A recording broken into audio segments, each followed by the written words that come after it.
Good afternoon. My name is Ron Wallenstein. It has been said that sport can bring us together like nothing else. Nelson Mandela once said that it has the power to change the world. It has the power to inspire, and it has the power to unite people in a way that little else does. We've all competed in one way or another, whether it be as kids in youth leagues, adults playing pickup games, or just competing with one another throughout the day. But every 4 years, the entire world comes together to watch the greatest sporting event in the world, the FIFA World Cup.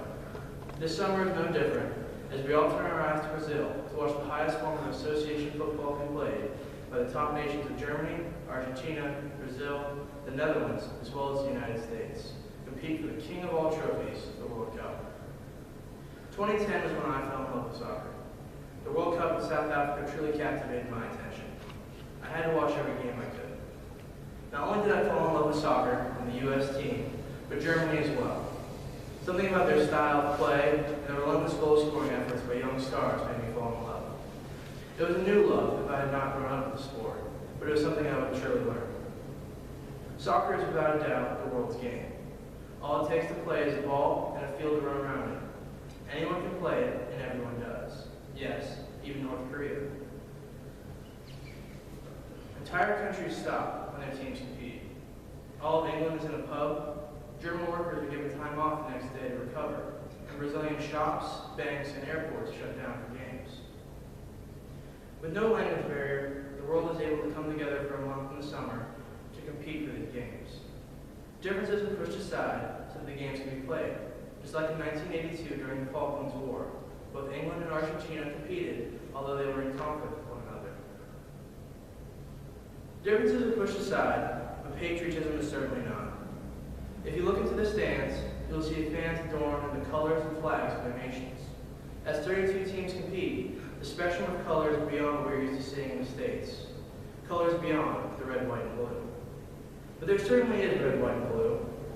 The United States match against Portugal received higher ratings than the 2014 NBA Finals and the 2013 MLB World Series. Unheard of for a soccer match, let alone one that ended in a draw. Soccer is growing in the United States.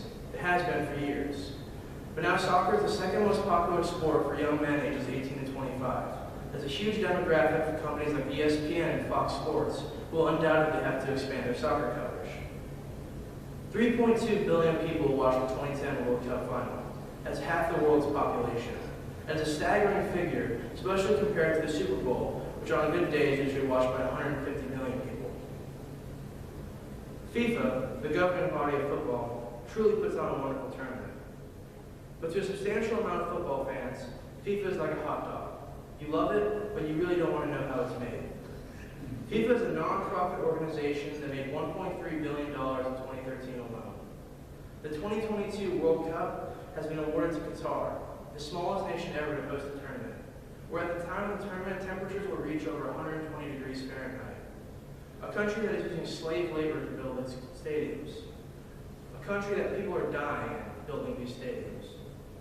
Cries of corruption and bribery are being shouted in hopes that FIFA will award the 2022 World Cup to a more deserving nation by taking it away from Qatar.